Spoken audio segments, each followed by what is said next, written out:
সুপ্রিয় দর্শক, আমন্ত্রণ জানাচ্ছি বাংলা ভিশনের নিয়মিত আয়োজন সংবাদ পর্যালোচনা বিশ্লেষণের অনুষ্ঠান নিউজ অ্যান্ড ভিজে। আপনাদের সঙ্গে আছে আমি রিশান নাসুল্লাহ। দর্শক, এই অনুষ্ঠানে আমরা উল্লেখযোগ্য সংবাদ সহ সমসাময়িক নানা বিষয় নিয়ে আলোচনা করে থাকি। আর সেই আলোচনা অনুষ্ঠানে আমার সঙ্গে স্টুডিওতে দুজন অতিথি রয়েছেন। তারা হলেন মোফাজ্জল করিম, সাবেক সচিব ও রাষ্ট্রদূত, এবং সুলতান মাহমুদ, ডেপুটি এডিটর, দৈনিক আমার দেশ। আমরা আলোচনা শুরু করবো, তবে আলোচনায় যাবার আগে আমরা একটু উল্লেখযোগ্য সংবাদগুলো জেনে নিই। উল্লেখযোগ্য সংবাদগুলোর মধ্যে রয়েছে ঢাকায় মার্চ ফর গাজায় জনস্রোত, পণ্য বর্জন সহ ইসরায়েলের সঙ্গে সকল সম্পর্ক ছিন্ন করার আহ্বান, ফিলিস্তিনের প্রতি বিভিন্ন দলের সংহতি, ডিসেম্বর থেকে আগামী বছরের জুনের মধ্যে জাতীয় নির্বাচনের লক্ষ্য নিয়ে সংস্কার কার্যক্রম দ্রুত এগিয়ে নেওয়ার তাগিদ প্রধান উপদেষ্টার, সশস্ত্র বাহিনীর দায়িত্ব কেবল স্বাধীনতা ও সার্বভৌমত্ব রক্ষা, কোনোভাবেই তাদের রাজনীতিতে যুক্ত হওয়া উচিত নয় বলছেন বিশ্লেষকরা, ভারতের সাথে ট্রান্সশিপমেন্টের কূটনৈতিক সমাধান চান ব্যবসায়ীরা, যুক্তরাষ্ট্রের মতিগতি সম্পর্কে সতর্কতার পরামর্শ, উড়িয়ে দেওয়া হয়েছে চারুকলার ফেস্টিভ্যালের মোটিভ, জড়িত শেখ হাসিনার দোসররা বলছেন সংস্কৃতি উপদেষ্টা, ফায়ার সার্ভিসের কাছে ঘটনা রহস্যজনক। এই ছিল মোটা দাগে উল্লেখযোগ্য সংবাদ। আমি আলোচনা শুরু করব। স্যার, আপনাকে দিয়ে শুরু করতে চাই। ঢাকায় মার্চ ফর গাজায় জনস্রোত, ফিলিস্তিনের যে ইসরায়েলের যে হামলা এবং অন্যান্য যে আমরা যেটাকে বলি আর কি পশ্চিমা বিশ্ব, তাদের যে অবস্থান, সেই বিষয়টি নিয়ে বাংলাদেশ অন্যান্য অনেক দেশের মধ্যে বাংলাদেশও আজকে মার্চ ফর গাজা করেছে, গাজার সমর্থনে, সেই জায়গায় শান্তি নিশ্চিত করার জন্য। এই বিষয়গুলোকে, এই যে কূটনৈতিক বিষয়গুলো কিভাবে বিশ্লেষণ করবেন এখন বাংলাদেশের, এবং তারা সরকারের হস্তক্ষেপও চেয়েছে কোথাও কোথাও, সেই সুযোগে বাংলাদেশ সরকারের বর্তমান যে সরকার রয়েছে অন্তর্বর্তী, তাদের আছে কিনা কোনো সুযোগ? বাংলাদেশ সরকারের কোনো সুযোগ আছে কিনা আহ্বান জানানো, বা রাষ্ট্রীয় পর্যায়ে কোনো সুযোগ আছে কিনা? তারা বলছে বাংলাদেশ সরকারের সরাসরি হস্তক্ষেপ চায়। অর্থাৎ ডক্টর মোহাম্মদ ইউনূস যেহেতু আছেন নোবেল বিজয়ী, তারা হয়তো ভাবছেন যে কোনো চিঠি বা এরকম কোনো আহ্বান তিনি জানাতে পারেন কিনা। একজন ব্যক্তি, তিনি নোবেল পুরস্কার প্রাপ্ত, সারা বিশ্বের কাছে পরিচিত, সবই ঠিক আছে, কিন্তু তাকে সব ব্যাপারে যদি হস্তক্ষেপ করতে হয়, তাহলে এটা তো আমরা বাকিরা আমরা কি অবসরে চলে যাব? কোনো কিছু দায়িত্ব নাই। এটা যে কূটনৈতিক দায়িত্ব যেটা, সেটা তো পালন করতে হবে শুধুমাত্র প্রধান উপদেষ্টা মহোদয় নয়, অন্যান্য সকলকেই করতে হবে। বিশেষ করে যারা কূটনৈতিক দায়িত্বপ্রাপ্ত রয়েছেন আমাদের দেশে, সেই তো দেখুন, এই যে গাজার ব্যাপারটি আর কি, গাজার ব্যাপারটি আমার মনে হয় সরকার নিশ্চয়ই খুবই গুরুত্ব সহকারেই এটা বিবেচনা করছে বা পদক্ষেপ নিচ্ছে। কিন্তু আমার কাছে সবচেয়ে ভালো লেগেছে যেটা আর কি, এই প্রথম দেখলাম বহুদিনের মধ্যে একটা সত্যিকারের স্বতঃস্ফূর্ত একটা প্রতিবাদ, স্বতঃস্ফূর্ত একটা একাত্মতা ঘোষণা, যেটা আমি আশা করেছিলাম। আমি খুব জোর দিয়ে বলতে চাই, মুসলিম বিশ্বের কাছ থেকে, মুসলিম বিশ্বের সব দেশ যদি একসঙ্গে দাঁড়ায়, তাহলে পরে বাংলাদেশ নামক দেশটি মাথা উঁচু করে দাঁড়াবে ঠিকই, কিন্তু সে বেচারার সামর্থ্য এবং বিশেষ করে তার যে অর্থনৈতিক সক্ষমতা, এগুলো তো কিছুই না। আমাদের মধ্যপ্রাচ্যের যে সমস্ত বড় বড় বন্ধুরা আছেন, তাদের কাছ থেকে যে প্রতিক্রিয়াটা এত বছর যাবৎ, এটা মোটেই সন্তোষজনক বলে আমি মনে করি না। তারা কি করছেন? তারা তো কিছুই করছেন না। কেন? তারা কি, আমরাই শুধু দেখতে পাচ্ছি এখানে যে ছোট ছোট শিশুদেরকে, তারপরে বৃদ্ধদেরকে, এমনকি ডাক্তার যারা চিকিৎসার জন্য গেছে তাদেরকে নির্বিচারে হত্যা করা হচ্ছে। এটা একমাত্র হিটলারের সেই ভূমিকার মতোই মনে হতে পারে, কিন্তু কই, আমাদের মধ্যপ্রাচ্যে আমাদের বন্ধু যারা মুসলিম বড় দেশের, এটা দুঃখজনক, তাদের কাছে তো এরকম একটা যে সমাবেশ আজকে বাংলাদেশ দেখিয়েছে, অভূতপূর্ব সুন্দর, অত্যন্ত স্বতঃস্ফূর্ত। আমি সম্পূর্ণভাবে ব্যক্তিগতভাবে একাত্মতা ঘোষণা করি এর সঙ্গে, এবং আমি মনে করি বাংলাদেশের 17 কোটি মানুষ নিশ্চয়ই এটা সমর্থন করবে, এবং তাদের ভূমিকা যেটা আর কি, সে যথাযথভাবে পালন করবে। তো এর থেকে আবারও বলবো আর কি, মুসলিম বিশ্বের যারা তথাকথিত নেতৃবৃন্দ রয়েছেন, তাদের এটা থেকে তাদের লেসন নেওয়া উচিত, তাদের জেগে ওঠা উচিত। তারা জেগে উঠলে পরে ইসরায়েলের পক্ষে কে আছে? মার্কিন যুক্তরাষ্ট্র। যুদ্ধ সামনে ইসরায়েল করতেছে, পিছনে তো মার্কিন যুক্তরাষ্ট্র আছে মুসলমানদের বিরুদ্ধে। সুলতান ভাই, একটা বিষয় মানে এরকম কোনো হলে পণ্য বর্জনের একটা ডাক দেওয়া হয়, যেটি আজকের আন্দোলন থেকেও দেওয়া হয়েছে, ইসরায়েলি পণ্য বর্জন। আসলে পণ্য বর্জন এই এখন যে আন্তর্জাতিক বাণিজ্যের যে বিষয়, সেখানে আসলে পণ্য বর্জন কোনো একটি সুবিধা দেয় কিনা, বা আসলে সেই সুযোগটি থাকছে কিনা? কোথাও না কোথাও তো বিনিয়োগ থাকেই। একই সঙ্গে মুসলিম বিশ্ব এই জায়গাগুলোতে বিনিয়োগ করতে পারে কিনা, যেমন কোমল পানীয়, অন্যান্য বিষয়, যেহেতু তেলের বড় একটা বাণিজ্য তারা নিয়ন্ত্রণ করে থাকেন। ধন্যবাদ। আমি সেই আলোচনায় যাওয়ার আগে প্রথমেই আজকে যে সমাবেশটি করেছে বা গাজার পক্ষে যে দাঁড়িয়েছেন যারা, বিশেষ করে এটি কোনো রাজনৈতিক দল নয়, কোনো বৃহৎ কোনো সংগঠনের ব্যানারেও নয়, যে তিনজন ব্যক্তি আজকের এই উদাহরণ সৃষ্টি করলো বাংলাদেশে স্বাধীনতা পরবর্তী কাল থেকে এ পর্যন্ত এরকম কোনো একটি ইস্যুতে বা কোনো দেশের পক্ষে বা আমার ধর্মের পক্ষে বা ইসলামের পক্ষে, মানবতার পক্ষে এভাবে কেউ দাঁড়িয়েছে বলে আমি অন্তত পক্ষে জানি না। তো সেই জন্য যারা দাঁড়িয়েছেন, একজন মাহমুদুর রহমান, একজন শায়ক মাহমুদুল্লাহ, একজন আহমদুল্লাহ, একজন মিজানুর রহমান আজহারি, আমি তাদেরকে সালাম জানাতে চাই।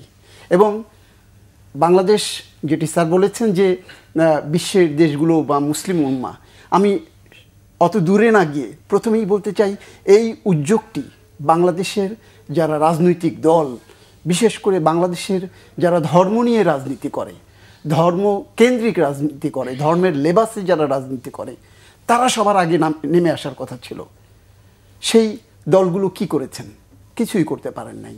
আজকে মাহমুদুর রহমান করেছেন, শায়ক আহমদুল্লাহ করেছেন, মিজানুর রহমান আজহারি করেছেন। তো তারা দেখিয়ে দিয়েছেন, আমি মনে করি যে সারা বিশ্বে, শুধু মুসলিম উম্মাতে নয়, সারা বিশ্বে প্রত্যেকটি দেশ থেকে এরকম একজন মাহমুদুর রহমান, একজন শায়ক আহমদুল্লাহ, একজন মিজানুর রহমান আজহারি যদি দাঁড়িয়ে যায়, তাহলে সারা বিশ্ব জেগে উঠবে। এবং আপনি যে এই যে পণ্য বর্জনের কথা বলেছেন, শুধু পণ্য বর্জন নয়, সেখানটাতে পণ্য বর্জন আপনি করতে পারেন, আমি করতে পারি, সারা বিশ্ব পণ্য বর্জন করতে পারে। এটি যদি আপনি সম্মুখ সমরে কোনো যুদ্ধে যেতে না চান বা যেতে না পারেন, যদি আপনার সামর্থ্য না থাকে, তাহলে আপনি কি করতে পারেন? আপনি যদি মুসলিম ধর্মের সেই দীক্ষায় যদি আপনি হন, শেষ সুযোগটা পর্যন্ত ঘৃণা করা, প্রতিবাদ করা, প্রতিবাদের ভাষা আপনি নানানভাবে প্রকাশ করতে পারেন। আপনি তার পণ্য বর্জন করে দিতে পারেন, তার সাথে সকল সম্পর্ক ছিন্ন করতে পারেন, তাকে একঘরে করে ফেলতে পারেন, তাকে আপনি কূটনৈতিক সম্পর্ক ছিন্ন করতে পারেন, অর্থনৈতিক সম্পন্ন ছিন্ন করতে পারেন। আপনি যেটি বলছিলেন বিনিয়োগ, আমি তার কোনো পণ্য কিনবো না। আমার যদি কিনতে হয়, আমি বেশি দামে দরকার হয়, কঠিন পরিস্থিতির অন্য জায়গা থেকে কিনবো, কিন্তু সেখান থেকে আমি কিনবো না। এই প্রতিবাদ কিন্তু আমরা করতে পারি এবং সারা বিশ্বই করতে পারি। যেটি উনি বলেছেন যে মুসলিম বিশ্ব দাঁড়ায়নি, এই মুসলিম বিশ্বের যে রাষ্ট্রগুলো আছে তারাই যদি দাঁড়িয়ে যায়, এখানটাতে যেটা উনি বললেন যে মার্কিন যুক্তরাষ্ট্র নেপথ্যে আছে, মার্কিন যুক্তরাষ্ট্র নেপথ্যে আছে, সারা মুসলিম উম্মাহ যদি দাঁড়িয়ে যায়, মার্কিন যুক্তরাষ্ট্রের যদি আজকে পণ্য বর্জন করে, যদি ইসরায়েলের যদি পণ্য বর্জন করে দেয়, তাদের সাথে সম্পর্ক ছিন্ন করে দেয়, এবং মুসলিম উম্মাহ যদি একাট্টা হয়ে যায়, যদি ইসরায়েলের পেছনে যুক্তরাষ্ট্র থেকেও থাকে, তাহলে পরের দিন যুক্তরাষ্ট্রের বিরুদ্ধে দাঁড়িয়ে যাবে। কেন এই গণহত্যা, এই মানবতা ভুলুণ্ঠিত হচ্ছে? আজকে শিশু তার মাকে হারাচ্ছে, মা তার সন্তানকে হারাচ্ছে, বাবা তার সন্তানকে হারাচ্ছে, ভাই তার বোনকে, বোন তার ভাইকে হারাচ্ছে। সারা বিশ্ব মানবতা আজকে বোমা এবং বুলেটের আঘাতে জর্জরিত হচ্ছে। এই জায়গার বিরুদ্ধে যদি আজকে বাংলাদেশ দাঁড়িয়েছে, যদি মুসলিম উম্মাহ দাঁড়ায়, সারা বিশ্ব মানবতা দাঁড়ায়, জাতিসংঘ দাঁড়ায়, ওআইসি দাঁড়ায়, যদি একে একে দাঁড়াতে থাকে, এই পরিস্থিতি খুব দ্রুততর হয়তো পরিবর্তন ঘটবে এবং ইসরায়েল ফিরে যাবে। ফিলিস্তিন তার 1967 সালের আগের যে ভূখণ্ড সেটি ফিরে পাবে। মসজিদ আল আকসা সেটি আবার মুসলমানদের পদধ্বনিতে বা নামাজে বা আজানে আবার মুখরিত হবে। আমি সেই প্রত্যাশা রাখতে চাই। আমরা একটু রাজনৈতিক আলোচনায় ফিরতে চাই। জাতীয় ঐক্যমত কমিশন বিভিন্ন রাজনৈতিক দলের সঙ্গে বৈঠক করেছে এবং তারই ফলশ্রুতিতে তারা প্রধান উপদেষ্টার সঙ্গে আজকে দেখা করেছেন, যিনি ঐক্যমত কমিশনের সভাপতিও বটে। সেখানে প্রধান উপদেষ্টা বলেছেন ডিসেম্বর থেকে আগামী বছরের জুনের মধ্যে জাতীয় নির্বাচনের লক্ষ্য নিয়ে সংস্কার কার্যক্রম দ্রুত এগিয়ে নেওয়া দরকার, এবং সেটি আপনার কাছে মনে হয় কিনা সংস্কার কমিশনের যেই গতি বা রাজনৈতিক দলের সঙ্গে যে আলোচনার যে গতি, তাতে মনে হয় কিনা যেহেতু আগামী বৃহস্পতিবার জাতীয়তাবাদী দল বিএনপির সঙ্গে তাদের আলোচনা হবে, তারপরে হয়তো একটা চূড়ান্ত রূপরেখা পাওয়া যাবে, কিন্তু এখন পর্যন্ত যে গতি তাতে আসলে মনে হয় কিনা ডিসেম্বর বা আগামী জুনের মধ্যে সংস্কার কার্যক্রম শেষ করে নির্বাচন করা সম্ভব? দেখুন, সেটা নির্ভর করে কি ধরনের নির্বাচন আপনি চান। যদি একটা ভালো নির্বাচন যদি চান, তাহলে যেটুকু সময়ের দরকার সেটুকু অবশ্যই দিতে হবে। তাড়াহুড়া করে এখন আমরা এপ্রিল মাসে দাঁড়িয়ে, আজকে 12 তারিখ বোধহয়, তো সেখানে যদি বলি না ডিসেম্বরের মধ্যে করতে হবে, হ্যাঁ করা যায়, তবে সেই নির্বাচনটা যদি সব দলের সব মতের অংশগ্রহণমূলক না হয়, সেটা যদি আপনার কলুষমুক্ত না হয়, তাহলে এ ধরনের নির্বাচন করলে পরে তো হবে না। আর আরেকটা কথা, যে সমস্ত সংস্কার করা হচ্ছে সবই যে এখনই করে ফেলতে হবে তার তো কোনো মানে নাই। যেগুলো নির্বাচনের জন্যে, একটা সুন্দর সুষ্ঠু নির্বাচনের জন্যে যেটুকু করা দরকার সেটুকু করুন। এবং বড় আকারে করতে গিয়ে আপনি 6 মাসের জায়গায় যদি আপনি 1 বছর লাগাতে যান, সেটা জনসমর্থন পাবে না। লক্ষ্য থাকা উচিত যে যথাশীঘ্র সম্ভব, কোট আনকোট যথাশীঘ্র সম্ভব আমরা একটি নির্বাচন করব, সব দলের অংশগ্রহণগুলো, এবং তার জন্য যা যা করা দরকার সেটা করে। সেখানে সময় যেটুকু লাগে নিশ্চয়ই লাগাতে হবে। তবে কোনো কোনো মহল থেকে যে খুব বেশি চাপ দেওয়া হচ্ছে যে আজই করতে হবে, কালই করতে হবে, এটা ঠিক না। যেটুকু এসেনশিয়াল, যেটা অত্যন্ত প্রয়োজনীয় গুরুত্বপূর্ণ সংস্কার, সেটা করতে দিতে হবে। সেটা করার পরে তারপরে নির্বাচন করতে হবে। তবে সর্বশেষ কথাটা যেটা আমি মনে করি, সরকার বা নির্বাচন কমিশন যথাশীঘ্র সম্ভব বিভিন্ন দলের সঙ্গে, বড় বড় দলগুলোর সঙ্গে মত বিনিময় শুরু করা উচিত, আলাপ আলোচনা শুরু করা উচিত। কোথায় তাদের অ্যাকচুয়ালি বাঁচছে অংশগ্রহণ করতে, বা তাদের সাজেশনটা কি, শুনতে অসুবিধা কি। তাদের কাছ থেকে শোনা মানে হচ্ছে সমস্ত জাতির কাছ থেকে শোনা। আমরা তো আসলে জানিও না, সাধারণ লোকে জানে না যে কে কি বলতে চান, কার অ্যাকচুয়ালি দাবিটা কী জন্যে, কে বলতে চাচ্ছেন এক্ষুনি দিতে হবে, কে বলতে চাচ্ছেন সংস্কার করতে হবে, কী কারণে। মুক্ত আলোচনার মাধ্যমে এটা স্পষ্ট হোক, এবং তাহলে পরে একটা অতি দ্রুত আমি মনে করি এটা সমাধান পাওয়া যেতে পারে। সৌদি নির্বাচন আসলে এই সংস্কার নিয়ে বেশ টানাহেঁচড়া চলতেছে রাজনৈতিক দলগুলোর সঙ্গে, অন্তর্বর্তী সরকারের। সেই জায়গায় এখনো পর্যন্ত বড় রাজনৈতিক দলগুলোর সঙ্গে বলা যায় যে বিএনপির সঙ্গে এখন আলোচনা হয় নাই, কিন্তু তারপরে প্রধান উপদেষ্টা বলছেন যে ডিসেম্বর থেকে জুনের মধ্যে নির্বাচন করা। যদিও বলা হচ্ছে যে অল্প সংস্কার করলে দ্রুত নির্বাচন হবে, বেশি সংস্কার এই অল্প সংস্কার, বেশি সংস্কার, এবং তার চেয়ে বড় বিষয় হলো যে শুধুমাত্র নির্বাচনের মাধ্যমেই গণতন্ত্র প্রতিষ্ঠা সম্ভব কিনা। যদিও নির্বাচন একটি গণতান্ত্রিক মাধ্যম, কিন্তু রাষ্ট্র সংস্কার হয়নি, রাজনৈতিক দলগুলোর মধ্যে কোনো সংস্কার দেখা যায়নি এই ফ্যাসিবাদের পতনের পরও। তাহলে সেই নির্বাচন দিয়ে আসলে দেশের কতটা লাভ হবে? ধন্যবাদ। আমি একটু দ্বিমত করতে চাই। দ্বিমতটি হলো সেটি হলো যে সময়ে যে প্রধান উপদেষ্টা আজকে যে সময়ের কথা বলেছেন, আমার মনে হয় এর আগেও প্রধান উপদেষ্টা একাধিকবার এই সময় উল্লেখ করেছেন। অল্প সংস্কার চাইলে ডিসেম্বরের মধ্যে, বেশি সংস্কার তার চেয়ে একটু বেশি হলে জুনের মধ্যে, এই কথাটি বলেছেন।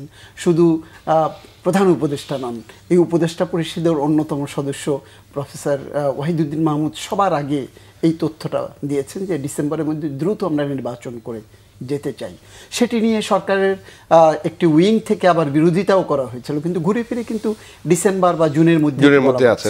তো ডিসেম্বরের মধ্যে আজকে যে কথাটি বলা হলো যে দ্রুততম সময়ের মধ্যে নির্বাচন করে দিতে চাই, আমি যে দ্বিমত যেটুকু পোষণ করতে চাইছিলাম সেটি হলো আজকে মধ্য এপ্রিল, এখন সেই মধ্য এপ্রিল থেকে ডিসেম্বর যদি আপনি ধরেন, কত মাস বাকি আছে? 8 মাস। আমরা যদি বিগত দিনের তত্ত্বাবধায়ক সরকার ব্যবস্থা দেখে থাকি, 3 মাসের ভিতরে অনেক সুন্দর সুষ্ঠু গ্রহণযোগ্য নির্বাচন হয়েছে। আমি যদি 91 দেখি, আমি যদি 96 দেখি, আমি 2001 দেখি, তাহলে সেই নির্বাচনগুলোর ক্ষেত্রে খুব অভিযোগ যে খুব একটা বেশি দাঁড়িয়েছে তা কিন্তু নয়।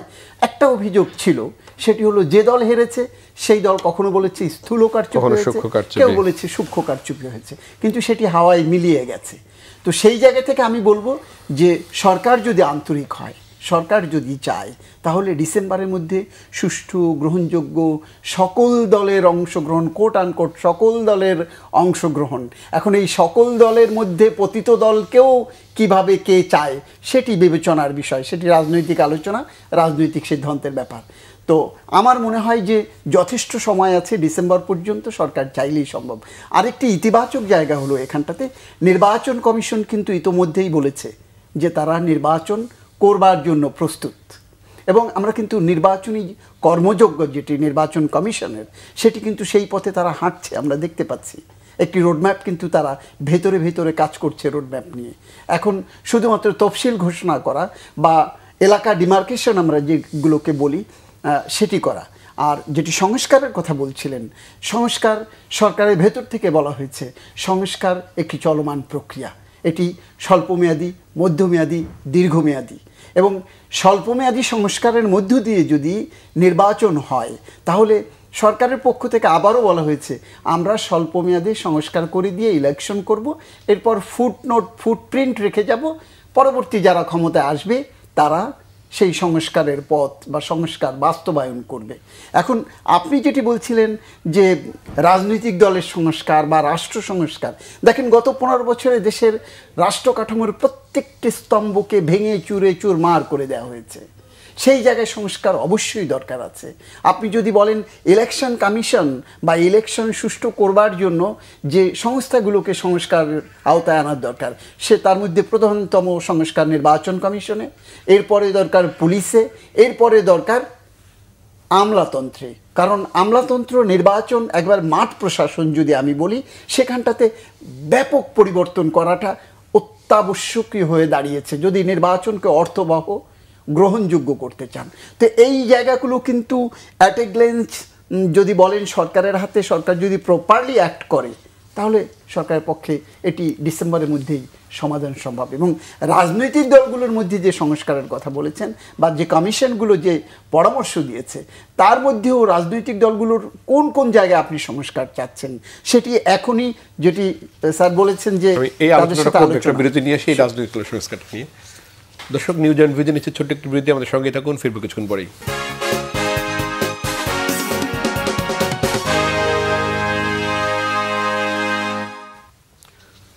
দর্শক, বিরতির পর আবার স্বাগত জানাচ্ছি নিউজ অ্যান্ড ভিউজে। সোহেল আলোচনা করছেন রাজনৈতিক সংস্কার নিয়ে। হ্যাঁ, এখন রাজনৈতিক সংস্কারের কথা যদি আপনি বলেন, রাজনৈতিক সংস্কারে এই যে সংস্কার কমিশন যেগুলো করেছে, সেই সংস্কার কমিশনের ভিতর থেকে সর্বোচ্চ প্রায়োরিটি কোন জায়গাগুলোতে দেওয়া হয়েছে, এই দলের গণতন্ত্রর মধ্যে বা দলের ভেতরের যে গণতন্ত্র, সেই জায়গাটাতে তারা পিন পয়েন্ট করেছে কিনা সেটি দেখবার বিষয়। আরেকটি হলো যে এই দলগুলোর যে আপনার নির্বাচন এলেই, বিশেষ করে জাতীয় নির্বাচনের ক্ষেত্রে, অন্যান্য নির্বাচনের ক্ষেত্রে, জাতীয় নির্বাচনের ক্ষেত্রে এই যে মনোনয়ন বাণিজ্যের ব্যাপারটি আসে এবং ব্যবসায়ী নির্বাচনকে ব্যবসায়ীকরণ করার যে ধারা আমরা গত কয়েক ইলেকশনে আমরা দেখেছি, সেই জায়গার সংস্কারের জায়গা দেখার দরকার। রাজনীতিবিদদের মধ্যে থাকছে কিনা সেটি দেখবার ব্যাপার, বা রাজনীতিতে নতুন ভুঁইফোররা কেউ ফিরে আসছে কিনা সেটি দেখবার জায়গা। এই মূল জায়গাগুলোতে যদি সরকার কঠোর হতে পারে সবার সাথে আলাপ আলোচনার মধ্য দিয়ে, এবং তাহলে আমার মনে হয় যে রাজনৈতিক সংস্কারের জায়গাটা সেটি সম্ভব, খুব দ্রুততর সময়ের মধ্যেই সম্ভব। এবং এই যে বিলম্বিত করবার যে প্রচেষ্টা, নির্বাচন কমিশন বা ইলেকশন, আপনি দেখবেন যে একটি দল নির্বাচন দ্রুত দিতে বলছে, কিন্তু তাদের কিন্তু কোনো প্রিপারেশন দেখতে পাচ্ছি না আমরা। নির্বাচন করবার জন্য যে প্রিপারেশন, দেশের সর্ববৃহৎ দল এখন, তাদের কিন্তু নির্বাচনী কোনো প্রিপারেশন এখন পর্যন্ত দৃশ্যমান নয়। কিন্তু যারা চুপ করে আছে বা কৌশলী কথাবার্তা বলছে, তারা কিন্তু আবার দেখবেন সারা দেশে 300 আসনেই 300 প্রার্থী ঘোষণা করে দিয়েছে, পোস্টারিং করেছেন ঈদ উপলক্ষে, ঈদ উপলক্ষে করছে, পয়লা বৈশাখের পোস্টারিংও আমরা ফেস্টুন ব্যানার দেখতে পাচ্ছি। তো তারা কিন্তু কৌশলী ভূমিকায় একরকম ওই বড় দলটির ঘাড়ে জোয়াল রেখে প্রচারণা চালিয়ে যাচ্ছেন, প্রচারণা চালাচ্ছে, নির্বাচনী প্রচারণা, সেটি কিন্তু আমরা দেখছি। আরেকটি দল যাদেরকে নতুন বলা হচ্ছে, জুলাই বিপ্লবের মধ্য দিয়ে যারা স্বপ্ন দেখেছেন রাজনীতি করবার, বা জুলাই বিপ্লবটা কি নিয়ে হয়েছিল, কোটা আন্দোলনকে, কোটা আন্দোলন থেকে জুলাই বিপ্লব হয়েছে, সেইখান থেকে ক্ষমতার মোহ তাদেরকে আষ্টে পৃষ্ঠে জড়িয়ে ফেলেছে। তারপর রাজনীতি করবার, রাজনৈতিক দল গঠন করবার যে অভিলাষ, আগ্রহ, ইচ্ছা তৈরি হয়েছে তাদের মধ্যে, আমি খারাপ কিছু দেখছি না এখানটাতে। রাজনীতি করবার আগ্রহ, ইচ্ছা সবারই থাকতে পারে, এবং তাদের নেপথ্যেও কেউ কেউ কাজ করছে, কোনো কোনো মহল কাজ করছে, আমরা যতটুকু জেনেছি। তো তাদের দল গোছানোর জন্য বা তাদের নির্বাচন কমিশনে নিবন্ধন পাবার জন্য যে প্রক্রিয়া, সেই প্রক্রিয়ার কোনো পথই এখন পর্যন্ত তারা চূড়ান্ত করতে পারে নাই। ইভেন দ্যাট একটি গঠনতন্ত্র পর্যন্ত তৈরি করতে পারে নাই। নিজস্ব লক্ষ্য উদ্দেশ্য কি সেটিও আজও পর্যন্ত ঘোষিত হয়নি। জেলায় জেলায় কমিটি, উপজেলায় কমিটি, সেটি তো দূরে থাকারও। তো এই জায়গাগুলো যখন হয়নি, তারা তো খুব স্বাভাবিকভাবেই চাইবে আরও যাক না আরও কিছুটা সময়। তারা 5 বছর এখন ফুলিয়ে ফাঁপিয়ে প্রফেসর ইউনূসকে 5 বছর ক্ষমতায় দেখতে চাই, আরও 5 বছর। এই ধরনের সস্তা বলি আমরা আওড়াতেই পারি, আমরা এগুলো ছোট্ট ক্ষুদ্র পলিটিক্স, এগুলো বাংলাদেশে আলোচনা করবো ডক্টর ইউনূসের 5 বছরের বিষয়টা। কিন্তু তার আগে বলছি, আপনি তিনি বলছেন যে ক্ষমতার মোহে রাজনৈতিক দল বাষ্টে পিষ্টে আসে, ক্ষমতার মোহে যদি পরিবর্তন না হয়, তাহলে এই বিপ্লব বা আমরা যে গণ অভ্যুত্থান দেখলাম, তার মধ্যে রাষ্ট্রের কি প্রাপ্তি হলো, বা রাষ্ট্রের মানুষজন আসলে কি? আমি তো রাষ্ট্রের কোনো প্রাপ্তি দেখতে পাচ্ছি না। আপনি যদি বলেন যারা রাজনীতি করবার জন্য নতুন দল গঠন করেছে, কেউ কিংস পার্টি বলছে, আমি কিংস পার্টিকে অমূলক বলছি না। বাংলাদেশের ইতিহাসে বা আমাদের পার্শ্ববর্তী দেশগুলোতেও যদি আমরা দেখি যে কিংস পার্টি অনেক বড় বড় রাষ্ট্র চালিয়েছে, বা বাংলাদেশের শাসন ব্যবস্থা অনেক কিংস পার্টি বিভিন্ন সময় বিভিন্নভাবে এসছে এবং তারা পরে মহিরুহ হয়েছে। তো আমি সেটিকে খারাপ করে দেখছি না, কিন্তু যেটি আমার কাছে মনে হচ্ছে, শঙ্কার মনে হচ্ছে, বিগত দিনে বা এখন পর্যন্ত যারা বড় রাজনৈতিক দলগুলো, তাদের যে কর্মকাণ্ডকে আমরা সমালোচনা করছিলাম, যারা নতুন এসছেন তারাও কিন্তু সেই একই পথে হাঁটছেন। আমরা তাদেরও শোডাউন দেখছি, তাদেরও বিলাসিতা দেখছি, তাদেরও অর্থর মোহে জড়িয়ে পড়বার, যেটিকে বলা হয় হানি ট্রাফ বা মানি ট্রাফের গল্প বেরিয়ে আসছে। কতটা সত্য কতটা মিথ্যা সেটি যাচাই করবার ব্যাপার, কিন্তু এগুলো কিন্তু ছড়িয়ে পড়ছে। তো সেই জায়গা থেকে আমরা নতুন রাজনৈতিক দল করবার বা রাজনীতিতে পরিবর্তন আনবার বা নতুন বড় ধরনের পরিবর্তন আনবার, আমরা কিন্তু এখন পর্যন্ত ইভেন দ্যাট আমি যেটি একটু আগে বলছিলাম যে তাদের লক্ষ্য এবং উদ্দেশ্য কি, সেটিও আজ পর্যন্ত ঘোষিত হয়নি। তাহলে তো ক্ষমতা, শুধুই মাত্র ক্ষমতা, আমি কার কাছে যাব, কার সাথে আমি কটা মন্ত্রিত্ব পাবো, এবং সেটি কিন্তু ক্ষমতার ভেতরে থেকে, সরকারের ভেতরে থেকে তাদের নেতা বা তাদের অগ্রভাগের সৈনিক যারা, তারা এখনো সরকারের ভেতরেই আছেন। তো সেই জায়গাগুলো থেকে আসলে ক্ষমতার মোহের বাইরে যারা নতুন আসতে চাইছেন, তারাও কিন্তু ক্ষমতার মোহের বাইরে নন, আমার কাছে মনে হচ্ছে না। স্যার, এই সংস্কার, গণতান্ত্রিক পরিবর্তন বা রাজনৈতিক পরিবর্তন তাহলে আসলে কি হলো? যে এই যেটি সুলতানি বলছিলেন যে ক্ষমতার বাইরে তারা থাকতে চায় না। যদিও আমরা একটা নতুন দেখেছি, এর আগে যতগুলো আন্দোলন হয়েছে, সেই আন্দোলন করে যারা আন্দোলন করেছিলেন বা আন্দোলন সফলতার সঙ্গে তারা সবাই ঘরে ফিরে গেছে, রাজনৈতিক দল তার সুফল ভোগ করেছে। কিন্তু এবার দেখা গেল তার ব্যতিক্রম, যারা আন্দোলনের স্টেক হোল্ডার ছিলেন তারা রাজনীতিতে মাঠে নেমেছেন। এর ফলে একটা রাজনৈতিক সংঘর্ষ অনিবার্য হয়ে উঠছে দেশে। স্বাভাবিক, খুবই স্বাভাবিক। তার কারণ দেশবাসীর যে অভিজ্ঞতা গত 50 বছরের বা এর বেশি সময়, সেই অভিজ্ঞতায় তারা দেখেছে যাদের উপর আস্থা ছিল বা আস্থা স্থাপন করা গেছে, তারা ব্যর্থ হয়েছে। তারা তাদের মনের আশা আকাঙ্ক্ষা কিছুই তারা পূরণ করতে পারে নাই। অতএব এখন নতুন যারা আন্দোলন করেছে, তারাও খুব হিসাব নিকাশ করে দেখেছে যে এইটাই সময় যখন এতদিনের পরীক্ষিত যে সমস্ত দল ছিল বা আছে, তাদের গ্রহণযোগ্যতা মানুষের কাছে কমে গেছে। তাহলে এই শূন্যস্থান পূরণ করার জন্যে এটাই সুযোগ। তাড়াতাড়ি করে দল গঠন করে তারপরে আসো ময়দানে নামো।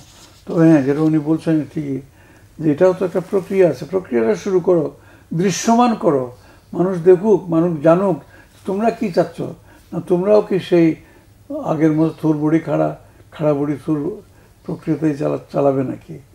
তো সেই জন্যে আমার হচ্ছে ধারণা হচ্ছে যে যত শিগগির সম্ভব রাজনৈতিক ক্রিয়াকলাপটা একটু জোরদার হওয়া উচিত, এবং সেখানে সরকারের পক্ষ থেকেও কিছু কিছু অনুকূল পরিবেশ সৃষ্টি করে দেওয়া উচিত। এমন কোনো একটা ভাব সৃষ্টি করা যায় না যে না রাজনীতি বিদায় হয়ে গেছে, রাজনৈতিক দল শেষ হয়ে গেছে, আর করা হবে না এই দেশে, এই দেশ রাজনীতি মুক্তভাবে চলবে। নো, রাজনীতি থাকবেই। আর বিশেষ করে বাংলাদেশের মানুষের রক্তের মধ্যে রাজনীতি মিশে আছে। যে একেবারে খুবই মানে ভালো মানুষ, খুব ভালো ছাত্র ছিল, খুব নির্বিরোধ, সেও যখন রাজনীতির কথা শুনে, মন দিয়ে শুনে, বা তার মনের মধ্যে একটা আকাঙ্ক্ষা সৃষ্টি হয়। এই জন্যে যে সে দেশকে ভালোবাসে, দেশটা তার উপর, দেশকে ভালোবাসলে পরে, দেশকে কিছু দিতে চাইলে পরে রাজনীতির মাধ্যমে আসতে হবে। অতএব আমার বিনীত আরজ হচ্ছে যথাশীঘ্র সম্ভব রাজনৈতিক কর্মকাণ্ডকে একটু চাঙ্গা করে তুলুন, এবং আপনারা একটা রোডম্যাপ বলুন আর যে ম্যাপই বলুন না কেন, ম্যাপটা যদি পাবলিক না বুঝে বলেন যে আমরা অমুক দিন অমুকটা করতে চাই, তো এটাই তো রোডম্যাপ, এটাই তো পথরেখা, এটা আপনারা চালু করে দিন। তবে হ্যাঁ, ওই আগের মতো যদি সবাই যদি বিহেভ করতে শুরু করে, বিভিন্ন দল আর কি, তাহলে সেটা মারাত্মক একটা ভুল হবে এবং সেটা আত্মঘাতী হবে। কারণ এত বড় একটা বিপ্লব যেটা হয়েছে, জুলাই বিপ্লব, এর থেকে তো শিক্ষা গ্রহণ করে দেশটাকে অন্তত লাইনে নিয়ে আসতে হবে। আবার ওটা লাইনচ্যুত হয়ে গেছিল, ওটাকে নিয়ে এসে এটা করুন, তাহলে দেখুন জনসমর্থনও পাবেন, এবং সেইখানে সমস্ত জাতি ভবিষ্যৎ দেখতে পাবে যে একটা সুন্দর ভবিষ্যতের দিকে যাচ্ছে। তা না হলে পরে যাহা 52 তাহা 53, সে আগের মতোই চলতে থাকবে। তো সেই জন্যে যারা ক্ষমতায় আছেন তাদের উপরই দায়িত্বটা প্রথমে পড়তে হয়, অর্থাৎ অন্তর্বর্তী বলুন বা অন্তরের দলই বলুন, যাই বলুন না কেন, আপনারা আপনাদের ভূমিকাটা সঠিকভাবে পালন করুন। জাতির প্রত্যাশা আপনারা এখানে ব্যর্থ হবেন না, কারণ আপনারা আপনাদের নিঃস্বার্থ ভূমিকা যদি তুলে ধরেন এবং আপনাদের উদ্দেশ্য যদি জাতির কাছে ভালোভাবে প্রতীয়মান হয় যে না আপনারা দেশটাকে আপনারা গড়তে চান, একটা নতুন ধারা সৃষ্টি করতে চান, তাহলে জনসমর্থন পাবেন, এবং জনসমর্থন পেলে পরে আর কোনো অসুবিধা থাকবে না। সুন্দর একটা বিষয় যে স্যার যেটি বলছেন, আপনার কাছে কি মনে হয় যে রাজনৈতিক করিডোরটা একটু সংকুচিত হয়ে আছে, নাকি মানুষ আসলে রাজনৈতিক দলগুলোর ভূমিকার কারণে কিছুটা রাজনীতি বিমুখ? না, আমি আপনার এই জায়গাটাতে আবার একটু পেছন ফিরে যেতে চাই এই কারণেই যে বাংলাদেশের স্বাধীনতা পরবর্তী কাল থেকে রাজনীতির প্রতি যেটি বললেন যে বাংলাদেশের মানুষের জন্মগতভাবে যেভাবে ভাতের অধিকার, চিকিৎসা, বাসস্থানের অধিকার তৈরি হয়েছে, বা আমাদের যে সংবিধান দেয়া আছে, সংবিধানে ওই স্বীকৃতি বা ওই ঘোষণা না থাকলেও রাজনীতি করবার যে অধিকার সেটি জন্মগতভাবেই আমরা অর্জন করে ফেলি। তো সেই রাজনীতি করবার যে অধিকার বা আগ্রহ, বা সেটিকে পরিচর্যা করবার বা সেটিকে প্রতিফলিত করবার যে প্রক্রিয়া, সেটি গত 15 বছরের মানুষ করতে পারে নাই, বরং এই না পারার কারণে একরকম আগ্রহ হারিয়েছে। আরেকটি হলো এই না করতে করতে তারা এই ভুলে গেছে, বা আরেকটি আতঙ্ক তৈরি হয়েছে রাজনীতি করতে গেলে তার পরিণতি কি হয় সেটি গত 15 বছরের সরকার দেখিয়ে দিয়েছে। তো সেই জায়গা থেকে একটা হলো ভুলে যাওয়া, আরেকটি হলো ভয় পাওয়া। এই যে পরিস্থিতি তৈরি হয়েছে, সেখান থেকে মানুষকে রাজনীতিতে ফিরিয়ে আনবার বা রাজনীতি সচেতনতা তৈরি করবার, যেটি স্যার বলেছেন যে সরকারেরও কিন্তু দায়িত্ব আছে, অন্তর্বর্তীকালীন সরকার, বা যেটি উনি আজকে আমার কাছে খুব ভালো লেগেছে যেটি বলেন যে অন্তরের ভেতরের সরকার।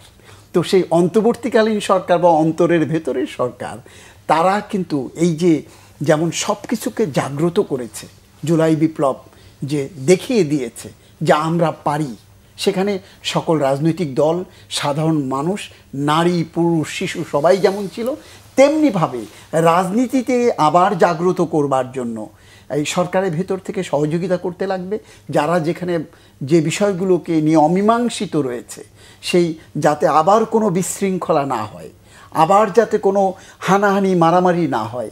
আমরা কিন্তু ইতোমধ্যেই দেখতে পাচ্ছি দেশের বিভিন্ন জায়গায় কিন্তু আমরা আক্রমণ, পাল্টা আক্রমণ, সেটা দলের ভেতর থেকেই হচ্ছে, আমরা দেখতে পাচ্ছি। এই জায়গাগুলো বন্ধ করে মানুষকে নিরাপদে, নির্বিঘ্নে, বিনা আতঙ্কে রাজনীতি করবার এবং তার ভোট দেবার অধিকার জাগ্রত করবার একটি সুযোগ করে দিতে লাগবে। সেটি যদি সুযোগ করা যায় তাহলে কিন্তু মানুষ ভোট দিতে আসবে, আতঙ্কে বাড়ির দরজা বন্ধ করে থাকবে না। আর মানুষ ভোট দিতে আসলে তার ভোটটা যদি সে নিজে দিতে পারে, তাহলে সত্যিকারের গণতন্ত্র, ভোটাধিকার প্রয়োগ করবার ক্ষমতা পাবে, গণতন্ত্র প্রতিষ্ঠিত হবে। এবং দেশও কিন্তু এই ভোটাররা, প্রার্থীরা, দল যখন মানুষের দ্বারে দ্বারে যাবে, মানুষের ভোটে নির্বাচন করতে চাইবে, তখন কিন্তু তাদের মানুষের প্রতি, জনগণের প্রতি, দেশের প্রতি দায়বদ্ধতা তৈরি হবে এবং দেশ একটি গণতান্ত্রিক ধারায় বা স্বাভাবিক ধারায় ফিরে আসবার ট্রেনে উঠবে। হ্যাঁ, যেটি আমার কাছে, যদিও নাম বলাটা কতখানি হবে, তারপর আমি বলছি যে লন্ডনে থেকেও তারেক রহমান কিন্তু বারবার বলছেন যে আগামী নির্বাচন আর অত সহজ হবে না। সবাইকে তার নেতাকর্মীকে বলছেন আপনারা সতর্ক হন, কারণ উনি দেশে না থেকেও, বিদেশে থেকেও দেশের মানুষের পালস বুঝতে পারছেন।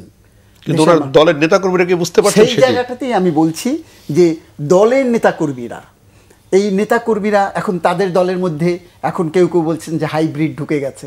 তো এখনই যদি হাইব্রিড ঢুকে যায় তাহলে আগামী দিনে কী হবে? ক্ষমতা তো এখনও হাতে আসে নাই, ক্ষমতা দেখা যাচ্ছে, ছুঁতে পারছেন না তো এখনও। ছোঁয়ার আগেই যদি টানেলের অপার প্রান্তে ক্ষমতার ধুকধুকে আলো জ্বলছে, এই মুহূর্তেই যদি আপনি সেটাকে ধরতে যান তাহলে তো নিভে যাবে। তো সেই জায়গায় যেমন তারেক রহমানের দল বা অন্যান্য দল যারা আছে, সবাইকেই সংযত, সংযমী আচরণ করে একটি সুষ্ঠু সুন্দর নির্বাচনের পথকে প্রশস্ত করে দিতে হবে। সেটি সরকার যেমন করবে, রাজনৈতিক দলগুলোকেও কিন্তু সরকারকে সহযোগিতা করতে হবে।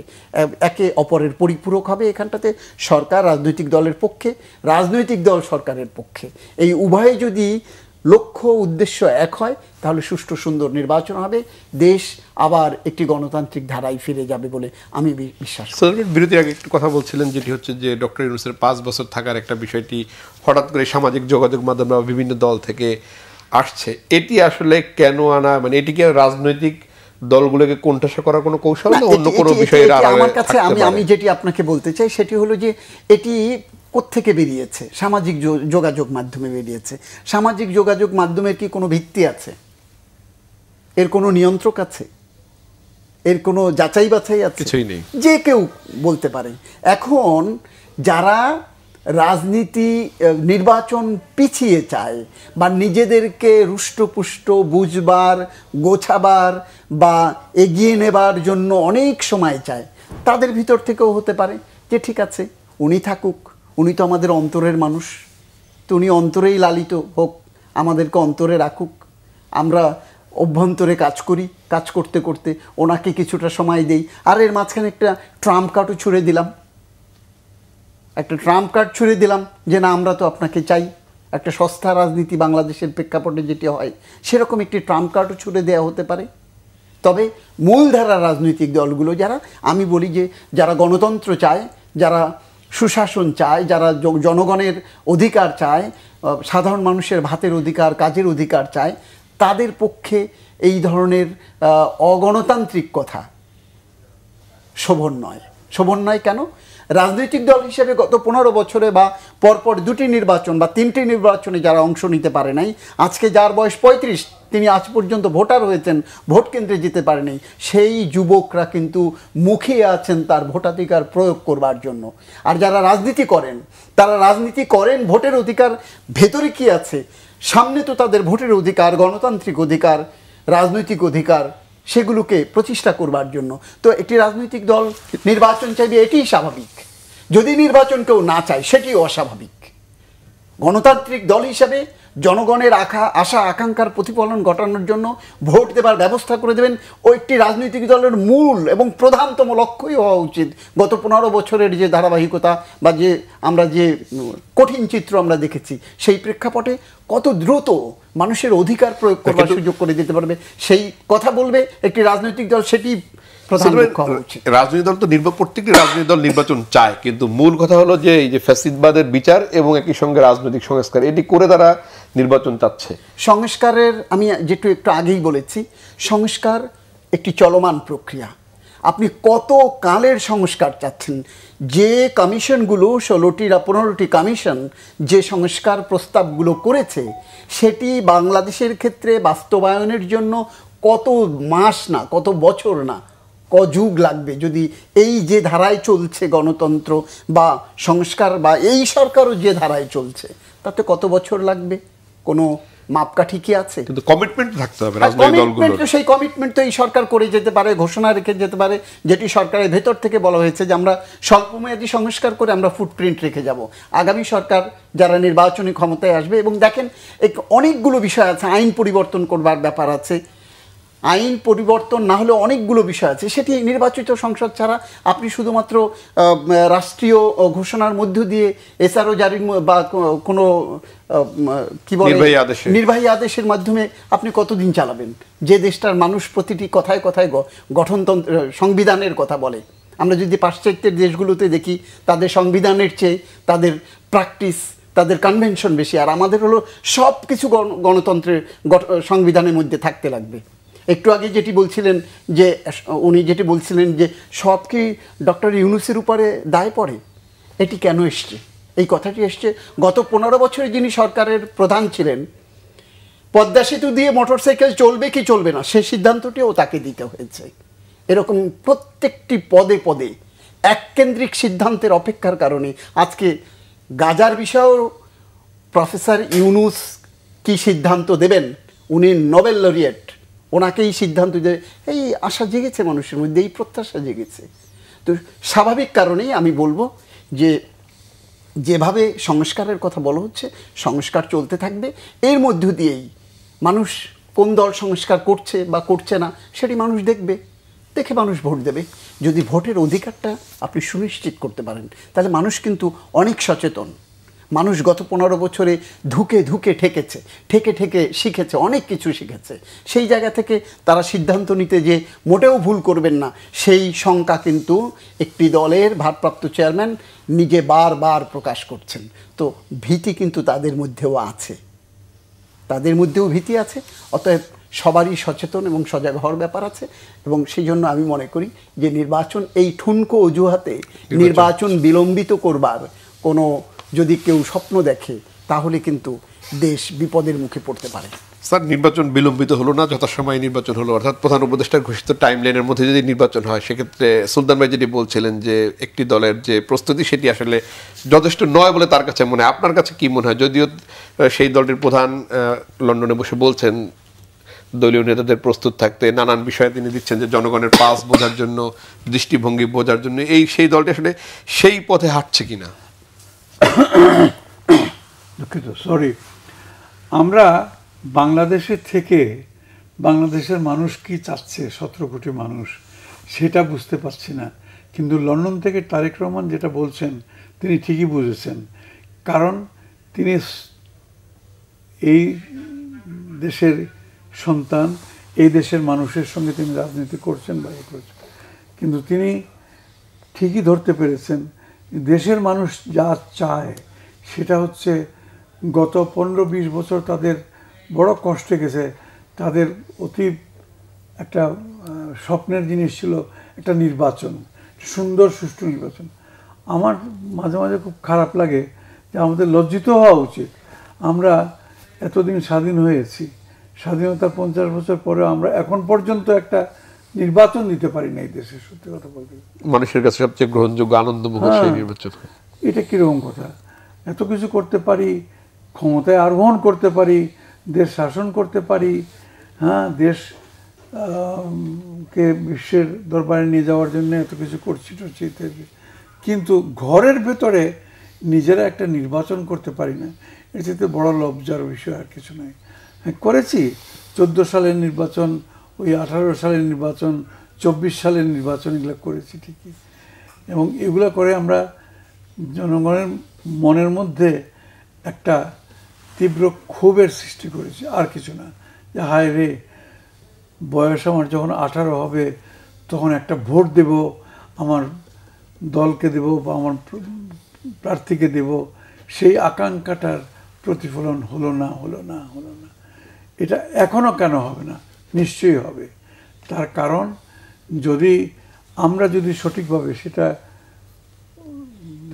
প্রফেসর ইউনূসী হোক বা তারেক রহমানই হোক বা অন্য যে কোনো দল হোক, দলের নেতাই হোক, আমরা যদি মনে করি যে আমরা জনগণের পালস, যেটা জনগণ কি চায়, এটা যদি আমরা দাবি করি যে আমরা জানি, আমরা বুঝি, তাহলে আপনারা কেন আর বসে থাকবেন কেন?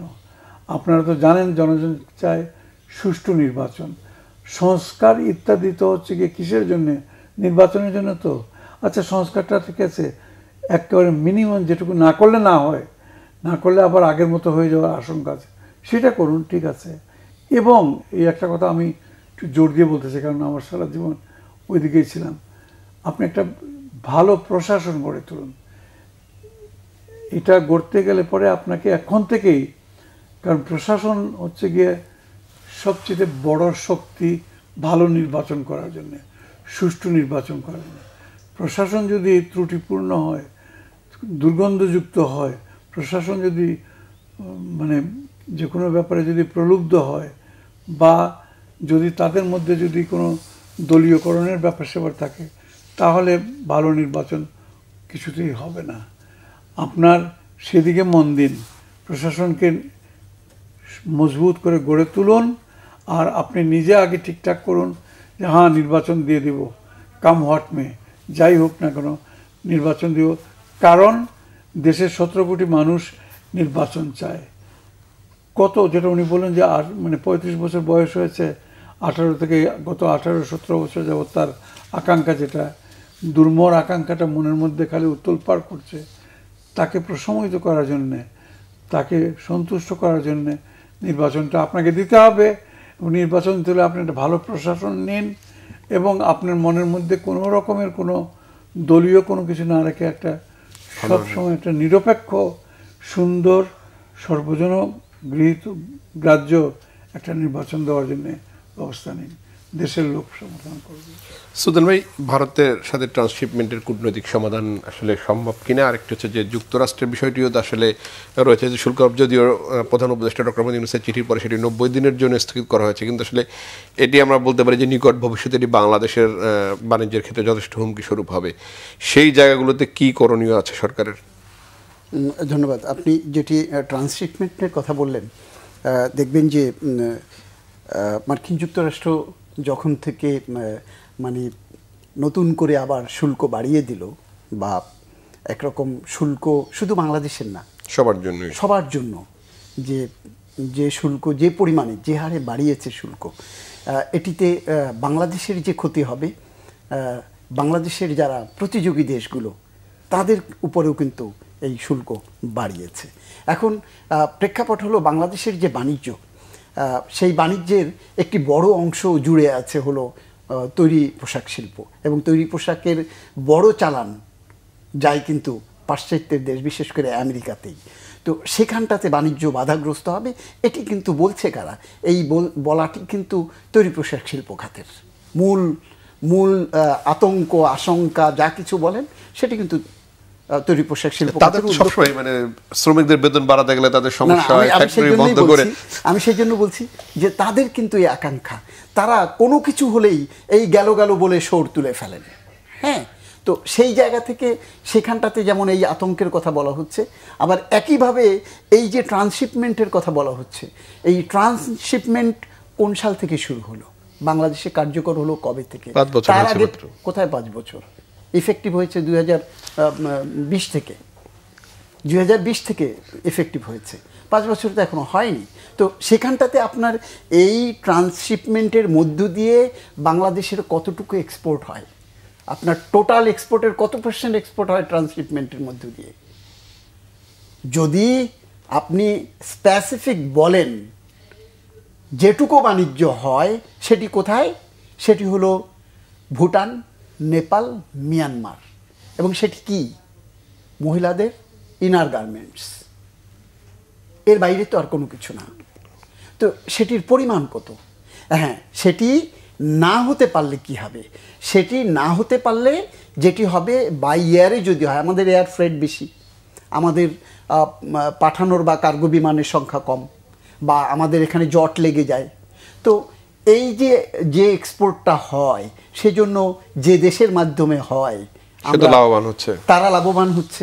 সেটির টাকার অঙ্কে আপনি যদি ক্যালকুলেট করেন, সেই টাকাটি যদি সরকার এই যে প্রতিবন্ধকতাগুলো আছে সেগুলোকে ওভারকাম করতে ইনভেস্টমেন্ট করে, বা যেখানে যেখানে ফ্রেট বেশি আছে সেটি যদি সরকার সাবসিডাইজড ওয়েতে এক্সপোর্ট করবার সুযোগ দেয়, তাহলে ওটি এখান থেকে ওই লাভটা এখান থেকে মাইনাস করে দেশ আয়ও করছে, দেশ থেকেই যাচ্ছে, সেটি করতে পারে। আরেকটি হলো এই যে বহুমুখী পথ, বাংলাদেশের প্রেক্ষাপটে আমরা বাণিজ্যের যে হালচাল দেখি, আমরা একদিকে হেঁটেছি তো হাঁটতেই থাকি সবাই। হ্যাঁ, ওই পথে হেঁটেছে, ওই যে বলা হয় যে কাকে না চিলে কান নিয়ে গেছে, তো চিলের পিছনে ছুটছে, কান নিয়ে হাত দিয়ে তো আর কেউ দেখছে না। তো বাংলাদেশের বাণিজ্যের অবস্থাটাও কিন্তু একই। কেমন, আপনি গার্মেন্টস বাজার কোথায়? পাশ্চাত্যের দেশগুলোতে। আপনার প্রোডাক্ট কি? গার্মেন্টস। আপনার এক্সপোর্ট বাস্কেটে আর কি কি পণ্য ছিল, সেই জায়গাগুলো বেমালুম ভুলে গেছেন। আপনার হিমায়িত চিংড়িতে ধস নেমেছে, আপনার চা নাই, আপনার লেদার নাই, আপনার কি বলে জুট নাই। তো একে একে পণ্য আপনার যাচ্ছে। আপনি নন ট্র্যাডিশনাল আইটেম কটা এক্সপোর্ট বাস্কেটে ঢোকাতে পেরেছেন? আপনাকে পণ্য বাস্কেট বাড়াতে লাগবে, বাজার বহুমুখীকরণ করতে লাগবে, পরনির্ভরতা। একটি দেশের যারা প্রতিটি পদে পদে বাংলাদেশকে নানানভাবে আটকাতে চায়, তাদের রাহু থেকে নিজেদেরকে মুক্ত করবার জন্য দীর্ঘমেয়াদী পরিকল্পনা এখন এবং এখনই নেওয়ার দরকার।